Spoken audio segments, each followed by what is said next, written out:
Yo, what's good, y'all, man? We got Secret Invasion official announcement details plus MCU timeline reveal. Yeah, but yeah, about to get announcement for Secret Invasion. You know what I'm saying? I heard they said like it's doing the blip. You know what I'm saying? Doing the 5 years, and so that's what they're gonna take place at. I think type shit. I don't know. Type shit though. I don't know. Type shit. But yeah, like I said, but yeah, let's get it. Type shit. Yeah.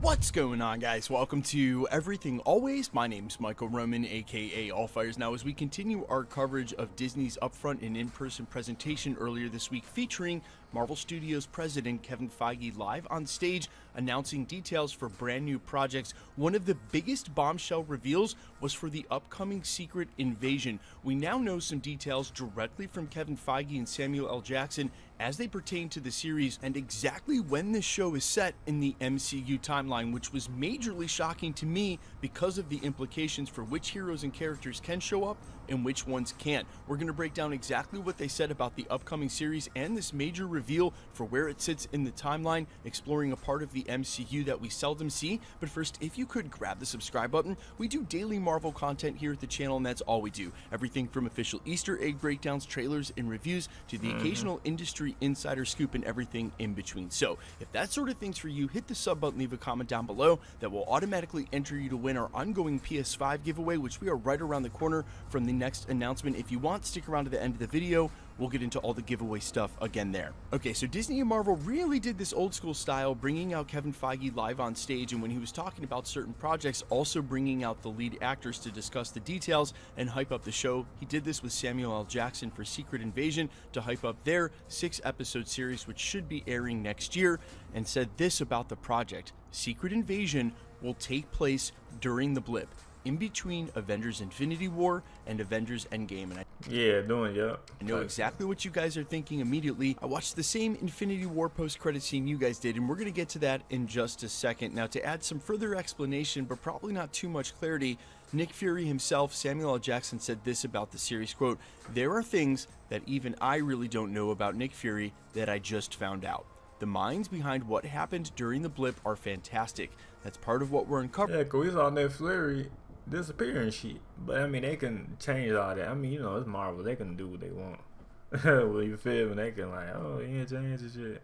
You know what I mean? Like, when we do this series now, it's giving me an opportunity to explore something other than the badassery of who Nick Fury is. I've had a good time doing that, and I'm looking forward to people sharing that aspect of who he is when the series does finally happen. Now, there is a ton to unpack here and implications about the show, but let's go one by one. First of all, Infinity War's post-credit scene where we watch presumably Nick Fury get dusted. Obviously, we've already seen that Talos will stand. That's what I'm saying. We saw this. That's what I said. How he came back to life.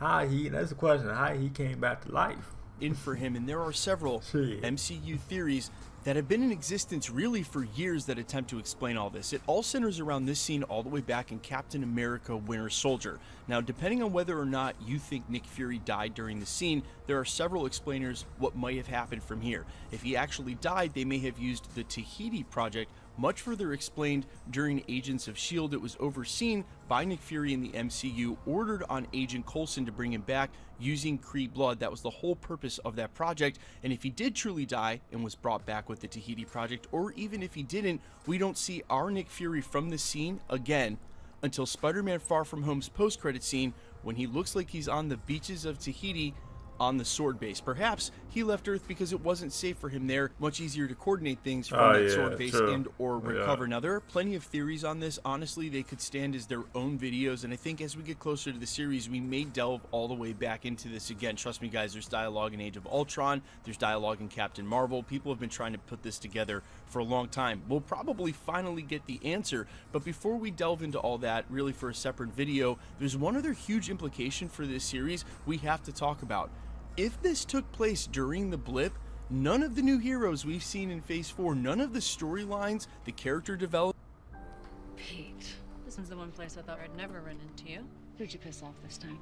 Development counts for anything during this series. And in fact, we sort of know exactly who was left to fight after watching everyone get dusted during Infinity War, which I would say does set up the Skrull invasion of Earth rather nicely, because we were at our weakest point, and some of our superheroes that were probably almost impossible for them to beat or fight against, like Doctor Strange and Scarlet Witch, are now gone and absent. It is the perfect time to invade. But the one step further from this, the one further implication that we can take from this explainer, is that we're going to see some of those original Avengers, or whatever that organization looked like in the middle of the blip. You had Black We might see him though. Yeah, we probably is though. Widow running it from the That'd be dope. We probably is. Avengers headquarters. It included Okoye, we saw Rocket, we also saw Captain Marvel, we also saw James Rhodey, as well as Steve Rogers. All of those heroes are in play, and while I don't think they're going to shell out the major money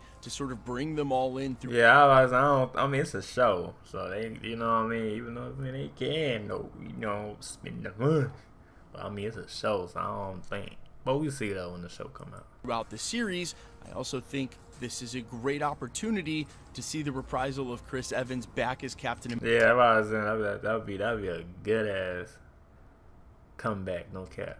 At least in the finale. The imagery of him as a Skrull has been, well, part of Secret Invasion since the storyline has existed, and we've had rumors of him returning for at least one Marvel Studios project for the last 2 years now, and while we've all guessed as to what it could be, Old Man Cap and Falcon and the Winter Soldier, which has come and gone at this point, this seems like the perfect opportunity for him to show up in a finale, because it's sort of hard to imagine him sitting on the sidelines of the fight. And remember, leading up to the blip and what happened during Avengers Infinity War, Black Widow, Steve Rogers, Falcon, they were operating as the secret Avengers. Presumably they would have continued to do that, especially when they were super needed in between Infinity War and Avengers Endgame. But for devil's advocacy's sake, I will remind you guys, there were 5 long years between when the blip happened and when we see them again in Avengers Endgame. And you can imagine right after the blip happens and there's mass chaos, even the Avengers would have had a hard time coordinating and figuring out what's going on. I also can't imagine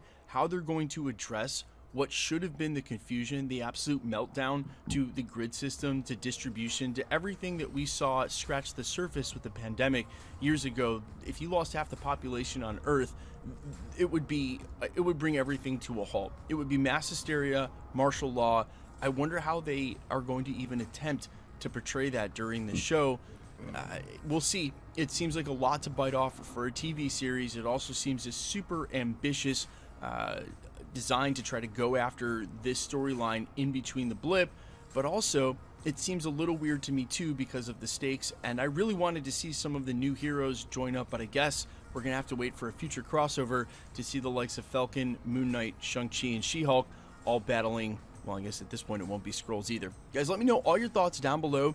Are you hype about seeing this during this blip era? And how do you think this is going to change the Secret Invasion storyline? Obviously, it sets up the invasion and the reason and the impetus for it, but I just really wanted to see a huge crossover with some of the newer heroes. Do you also agree this probably looks like Chris Evans showing up, you know, in the finale, the same way they put Luke Skywalker in the finale of Mandalorian? They know exactly what we want to see. Let me know all your thoughts down below. Quickly, let's jump into the giveaway stuff. That would be dope as hell, though. That would be dope, though. That would cap. It would be. Anyway, leave a like to my channel, y'all, man. Yeah, peace.